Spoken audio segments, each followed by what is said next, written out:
जय माताजी, जय श्री कृष्ण। केम छो बधा यूट्यूब फैमिली मित्रों? मजामां ने? मजामां जशो, मजामां ज रहेवानुं, मोजे मोज ने रोजे रोज। घटे तो शुं घटे का जिंदगी घटे, बीजुं तो आपणे शुं घटे। अने अमारा सासू वहुना ने अमारा फैमिली विडियो जोता होय एने शुं घटे? कांई ना घटे, घटवानुं ज न होय, केम के मोजे मोज ज करवानी होय बधाने। तो आपणे छे ने सवारना वागी गया छे 9 અને નાઈ ધોઈને ફ્રેશ થઈ ગયા છીએ। કામકાજમાં સવારનું કામ પતી ગયું છે, કપડાં જો સુકાય છે ઉપર। અને હવે આપણે રસોઈ બનાવવાની છે ને રસોઈમાં આપણે એવું બનાવવાનું છે કે બટેટાનું શાક એક બનાવવાનું છે, એક તુરિયાનું શાક બનાવવાનું છે, રોટલી રોટલા એવું બધું બનાવવાનું છે। તો ચાલો આપણે રસોઈ બનાવવાની સ્ટાર્ટિંગ કરી દઈએ। તો વિડીયોમાં કન્ટિન્યુ બન્યા રહેજો। આજે તો હું તમને છે ને આપણે વરસાદ આવ્યો હોય અને ગિરનારમાં વાદળા કેવા અડી અડીને જતા હોય ને ધુમ્મસ જેવું વાતાવરણ હોય ને એ હું તમને વ્લોગમાં આગળ બતાવવાની છું। તો જરૂરથી મારા વિડીયોમાં કન્ટિન્યુ બન્યા રહેજો। ને જટાશંકર એક જી આપણે શંકર ભગવાનનું મંદિર છે ને ત્યાં કેવી રીતના શંકર ભગવાન હાથે હાથે જળાભિષેક કરે છે ને તે પણ હું તમને વિડીયોમાં બતાવવાની છું। તો ચાલો વિડીયોમાં કન્ટિન્યુ બન્યા રહેજો। અને આપણે જો હવે રસોઈ પાણી કરી લઈએ ને પછી આગળ વ્લોગ બનાવવાની અને આગળ એડિટિંગની શોર્ટની ને તૈયારી ચાલુ કરી દઈએ। તો ચાલો વિડીયોમાં બન્યા રહેજો। જેથી વરસાદ નથી કેમ કે હમણાં છે ને આપણે વરાપ નીકળી છે। જો તુલસીમાં સરસથી આપણા ખીલી ગયા છે, બધા દર્શન કરી લ્યો। અહીંયા આપણા કમળ છે, આ લક્ષ્મીજીનું કમળ છે અને આ પણ સરસથી જો અત્યારે ગ્રોમાં છે। અહીંયા જો ગુલાબ છે બધા, જો અહીંયા કેવું સરસથી નાનું એવું ગુલાબ આવ્યું છે। હમણાં છે ને આ બધાને પપ્પાએ આમ બાંધી દીધા છે, કંઈક કઈ છે મહત્વનું આવી રીતના પેક કરી દેવાનું, ખબર નહીં શું હોય। જો કેવું સરસ ગુલાબ આવ્યું છે, તમે જોવો છો। ભગવાનને ચડાવવા માટેનું ભગવાન રોજ એક ગુલાબ આપી દે છે એટલે ચડાવી દઈએ આપણે। અને આપણી પાછળ છે મોરપંખ, જો કેવું સરસ છે। અત્યારે સરસથી ઝાડવા અને આખા મકાન ને બધું ધોવાઈ ગયું હોય, કેમ કે ધોવાની જરૂર ના પડે। જો ને તમે ઉનાળામાં તો એવી ધૂળ જામી હોય ઉપર મકાન ઉપર બધે, કેમ કે એને કેમ ધોવું? વરસાદ આવે ને ત્યારે જે ધોવાય છે, તો બધું ધોવાઈ જાય। અત્યારે સરસથી ચોખ્ખું થઈ જાય છે। અત્યારે રસ્તા પણ ધોવાઈ જાય છે, જો રસ્તે બધા। તો ચાલો આગળ બન્યા રહેજો, કન્ટિન્યુ મળીએ। ગેટ બંધ કરી, આ ગેટમાં કેવી તકલીફ થઈ ગઈ છે, બંધ નથી થતો ઘડીકમાં। જો આ છે ને ગરમી બહુ લાગી હતી ને ત્યારે આ થઈ ગયા હતા ને ઊંચું નહોતું જાતું। જો અમુક આ જ્યાં તડકો આવતો હતો ને ત્યાં જો આ પાન બળી ગયા છે। જો ને હવે જો ગ્રોમાં છે આ ઝાડ પર, આ આપણે શોભાના છે। અહીંયા નરે છે આ ડોલ શેની રાખી છે ખબર? જે અહીંયા ધૂપ કરે ને, કેમ કે અહીંયા જો આ બાજુ છે ને અમારે આ છાપરું છે ને એટલે શું વરસાદ ના આવે એટલા માટે અહીંયા અમે છે ને એક ટબ ભર્યું રાખીએ, કેમ કે બહારથી આવીને અમારે બધાને પગ ધોવાની ટેવ છે। જો આ સરસ ગ્રોમાં છે, આને સરસ બધાને વરસાદનું પાણી મળી ગયું હોય એટલે એકદમ સરસથી થઈ ગયા છે। વિડીયોમાં આગળ બન્યા રહેજો। જો આ ભીમકુંડ છે, ભીમ પગલા જો તમે જુઓ છો, આ ભીમના મોટા મોટા પગલા છે। દર્શન કરી લ્યો બધાએ। આપણે ગિરનારમાં ભીમકુંડ આવેલો છે ને ત્યાં ભીમના પગલા છે।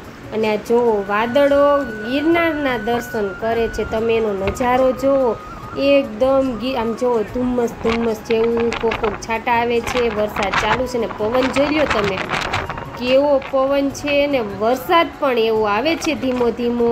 અને આ ગિરનારનો નજારો છે, વાદળોથી ગિરનાર આપણો આખો ઢંકાઈ ગયો છે, જોઈ લ્યો તમે જોઈ શકો છો। એકદમ મારા ઘરેથી કેમ તમને બતાવતી હોઉં કે ગિરનાર નથી દેખાતો તો ત્યાં આવું કાંઈક હોય છે ને એટલા બધા સહેલાણીઓ સવારમાં આવી ગયા છે।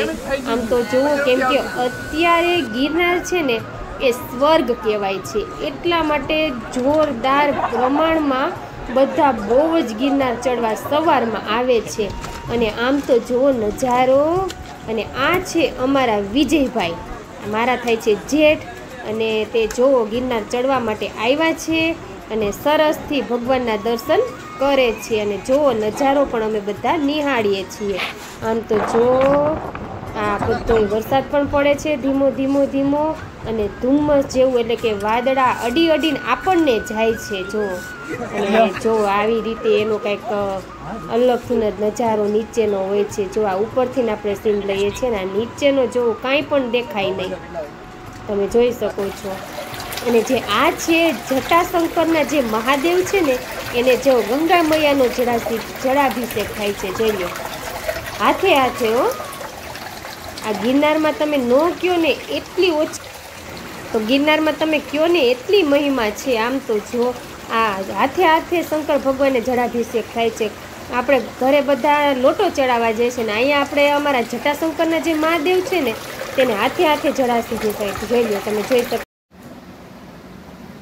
મમ્મી આ લીમડો આમાં જો પાન પકડી ગયા કે આ લીમડાના પાનને છે ને થોડા થોડા આવા હોય ને તો એને કાઢી નાખવા પડે, નકર આ બધો લીમડો પકડી જાય. એટલે આને તો આ એક તો લીમડો કાણ જડે નહીં, વરસાદ હોય ને તો કોઈ રેકડી વાળા ને તમારી આવતા. આમાં ધાણા ભાજી મોગી તો આ લીમડો છે ને કોક પાન જેવું કાળું થઈ ગયું હોય ને તો એને કાઢી નાખાય એટલે બીજો પાંદડા પકડે નહીં. આ દરેક વીણી નાખાય, આમાં હોય ને જોઈને કાઢી નાખાય. એમથી આપણે જમવામાં અત્યારે શું બનાવશું? અત્યારે સેવ ટમેટાનું શાક ને પરોઠા. હાઈની જ મને ઉપાધિ છે. મને બપોરની ઉપાધિ નથી થતી, લ્યો મને હાઈની જમવાની ઉપાધિ થાય છે. એનું શું કરું? હાઈ જ પડે ને મને આમાં થાય કે હવે હું બનાવું ખાવાનું. અને કાંઈ છે ને એ ઓલો દાળ ને પલાટે ભાવ કે છે ને ફળ ઘીરે બનાવી મીઠા રહે એટલે કાંઈ થોડા ફળ બનાવી નાખજો. તો અડદની દાળ ને ચોખા પલાળજો. હા એ હું નહીં કરું, એના રેસ કરી નાખજો. હા બસ એને કેવું કરી નાખશે એટલે પલાળી દેવું. હા એને કેવું કેટલું કેટલું પલાળવું. હા ચાલો હવે છે ને આપણે રસોઈ કરવાની તૈયારી ચાલુ કરી દઈએ. તો જો આપણે છે ને સામે મંદિર છે, તો બધા મારા વ્યુઅર્સને ખબર જ છે મંદિર છે તે, અને ત્યાં આરતી ચાલુ થઈ ગઈ છે. અને મેં તમને કીધું કે આપણે છે ને બનાવવાના છે સેવ ટમેટાનું શાક અને પરોઠા. તો ટમેટા જો લઈ લીધા છે, મૂંગા મૂંગા ટમેટા છે. ટમેટાની તો દોરી હાલે છે કોઈ. ટમેટા રોજ મૂંગા ટમેટા થઈ ગયા છે. ટમેટા અને બટેટા તમે જો તો બટેટા પેલા કેટલા સસ્તા હતા, તો અત્યારે છે ને આપણે સેવ ટમેટાનું શાક અને પરોઠા બનાવવાના છે. તો આપણે છે ને સેવ ઘરે બનાવી દીધી છે, તમને ખબર છે. તો આપણે ભલીધું છે સેવનું શાકમાં નાખવામાં આવે. અને નરેશને રોજે બપોરે છે ને જમવા ભેગી સેવ જોઈએ છે, એટલે અમે સેવ બનાવી લઈએ. પણ મેં એને કીધું સેવ બનાવવામાં બહુ અમને તકલીફ પડે છે, થાકી જઈએ છીએ. બીજું કઈ નહીં, તમારે ખાવામાં વાર નથી લાગતી, પણ અમારે છે ને બનાવવામાં વાર લાગે છે. કોને કેવું? તો બસ એને તો ખાલી ઓલરેડી ઓર્ડર આપી દેવો છે. એટલે આપણે આજે ઓર્ડર આપી દીધો કે કાલે ફળ તમારે બનાવવાના છે, ઢોસા તમારે બનાવવાના છે. ખાવાનું બનતું છે કોને ખબર? બા નહીં, બહુ ન બોલાય સંભળે. બાને મન થયું છે, એને નથી કીધું કાલ તો કે નરેશને કેવું. અત્યારે આપણે એમ કહીએ ને કે અમારે બનાવવા છે, હમણાં ખાધા હતા, આપણી સામે આવીને કે છે કાંઈ વાંધો નહીં, નરેશ બનાવી દે. ને આપણે અત્યારે છે ને સેવ ટમેટાનું શાક ને પરોઠાનો લોટ બાંધી લીધો છે, એટલે થોડે પાડી જાય. સવારે પરોઠા હતા પ્રકૃતિના નાસ્તામાં, અને જો આપણે છે ને પરોઠાનો લોટ ઓલરેડી બાંધી લીધો છે. અને આપણે ચાલુ કરી દઈએ. પાછું બીજું શું બનાવવાનું છે ખબર? પપ્પા માટે ગુવારનું શાક, કેમ કે પપ્પા છે ને પરોઠાની ઉપર ખાતા નથી, એટલા માટે ગુવારનું શાક અને બાજરાનો રોટલો. તો આપણે તમને એ પણ બધાને ખબર છે કે અમારા પપ્પા છે ને ટાઢો રોટલો ખાય છે, એટલે ઉપર બની જ ગયો હોય છે. અને મને છે ને હવે એ કહી દઉં કે આજે મારી હોરી છે, મને છે ને પરોઠા નથી ભાવતા. હું તો છે ને ભાખરી ને ચા, મારી ફેવરિટ હોય ને તો ચા ભાખરી, એટલે હું તો છે ને ચા ભાખરી ખાઈ લઈશ. કેમ કે મને પરોઠા ને મને છે ને સેવ ટમેટાનું શાક તો હજી હું ખાઈ લઉં, તો મને છે ને પરોઠા નથી ભાવતા. થેપલાય ઓછા થઈ ગયા ભાવતા, એટલે પરોઠા તો મને મૂંઝેલ નથી ભાવતા. એટલે છે ને આપણે ભાખરીને ચા કરી લેશું, પપ્પાનું ગુવારનું શાક બનાવી લેશું, સેવ ટમેટાનું શાક ને પરોઠા એ લોકોને ગરમ ગરમ જમાડી દેશું. તો આગળ વિડીયામાં કન્ટિન્યુ બન્યા રહીએ. આપણે પરોઠા બનાવતા હોય ને ત્યારે, તો ચાલો વિડીયામાં બન્યા રહેજો. જો આપણે સેવ ટમેટાનું શાક ઓલરેડી બની ગયું છે, અને જો પરોઠા બનાવીએ છીએ. પરોઠા જો આપણે વણીએ છીએ આ રીતે બની જાય એટલે જમવા બેસાડી દઈએ. કેમ કે આપણે તો છે ને આપણા માટે જો ભાખરીનો લોટ બાંધ્યો છે, આપણને પરોઠા છે ને નથી ભાવતા. મને ખબર હું છે ને પરોઠા નથી ભાવતા. હું નાની હતી ને ત્યારે મને બહુ ભાવતા હતા, પણ અત્યારે મને પરોઠા નથી ભાવતા. અત્યારે પરોઠા એમ થાય કે ખાવા જ નથી. હવે એમ અમારી પ્રકૃતિને નાસ્તામાં લઈ જાય, પણ અત્યારે ન ભાવે. એનું શું કરું? અત્યારે એને હું બીજું ખાવું હોય ને એટલે એના પપ્પાની છે બહુ છે બાપા. એના પપ્પાને છે ને નવું નવું ખાવાનો શોખ છે ને, એમ જ એની ગોગી થઈ છે. નવું નવું ખાવા જોઈએ. અને એના પપ્પાએ આજ તો એના કીધા પહેલા મેં કહી દીધું હતું સેવ ટમેટાનું શાક ને પરોઠા બનાવી નાખું. નકર જો આપણે પરોઠા તૈયાર થાય છે અહીંયા ધીમો ગેસ કર્યો છે, નકર તો બળી જાય તો રાયડું નાખીએ. આમાં બધા ખાવાના હવાજણા રહ્યા આમાં નરેશની બધા. તો ચાલો હવે છે ને આપણે પરોઠા બની જાય ને ત્યાર પછી તમને ખબર છે કે આપણે જમી લેવું.